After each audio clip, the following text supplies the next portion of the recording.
Nope. Nah. Nuh-uh. Nope, we're forgetting this one happened. But before we do that, let's go over John Boss's top 10 reasons why this movie was an unwarranted attack on my physical and mental well-being. Number 10, the uninspired story. The other movies had heart. This movie had no heart. The other movies had spirit. This movie had no spirit. Need I say more? No joke, they had Po say, "I'm the Kung Fu Panda," just in case we all forgot. I was really hoping that they would continue the trend of showing Po accepting his body and finding his heart and then rounding his spirit with a story of Po strengthening his mind, but they didn't do that at all. This one is literally about nothing. I mean, really nothing. Number 9, poor pacing. This movie felt more like a TikTok compilation than a feature film. This movie's pacing was so fast I actually left the theater with whiplash and carpet burn on my dumplings. Number 8, extremely predictable. This is one of those movies where if you've seen the trailer, congratulations, you have seen the entire movie. There is nothing surprising about this movie.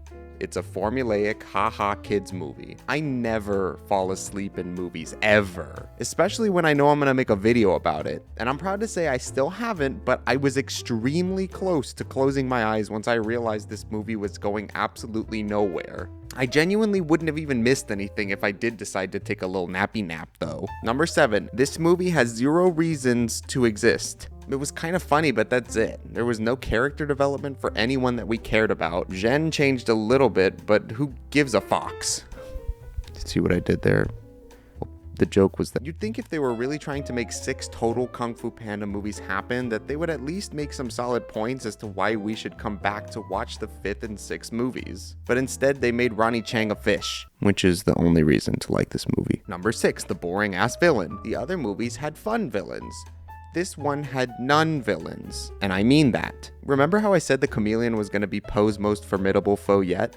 That was me actually lying to you, because this thing didn't even know Kung Fu till the end of the movie. But by that time, I'd already forgotten that she was supposed to be the bad guy. Let's just compare this to what they've done in the other movies. Tai Lung escaped out of a prison, which was specifically designed to have him as the only prisoner, defeated the Furious Five, and almost killed Shifu. Shen pulled a Fire Lord Sozin and tried to wipe out the pandas, and Kai stole the chi of all the Kung Fu masters at the beginning of the movie, very important there, to use against the Furious Five and Po. The chameleon pushed a guy down the stairs and then knew Kung Fu for about 3.6 seconds at the end of the movie, and still lost her first fight with all that power. Number 4, the Furious Five are missing. You may have noticed I skipped 5, and that's because there was no Furious Five and I'm furious.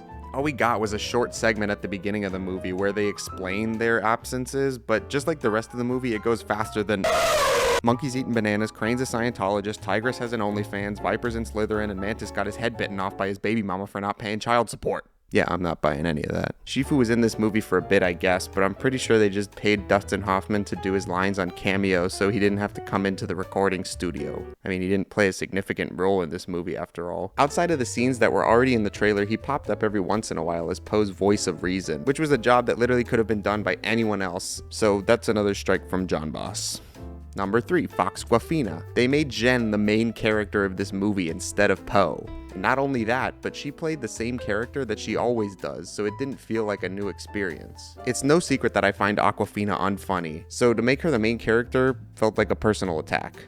I'm pretty sure they knew I was going to watch this movie too, so that really stung. Number 2, Tai Lung disappointment. They didn't give my boy a chance. This movie had the potential to deliver or at least set up a redemption arc that rivaled this guy's, but instead they took a page out of Illumination's book and made Tai Lung's redemption feel more like this guy's. They gave him a few lines, but again, that was it. They really said no fights, no impactful dialogue, and no redemption arc. Sorry, bye. Why are you like this? Number 1, and the worst of them all, the ending.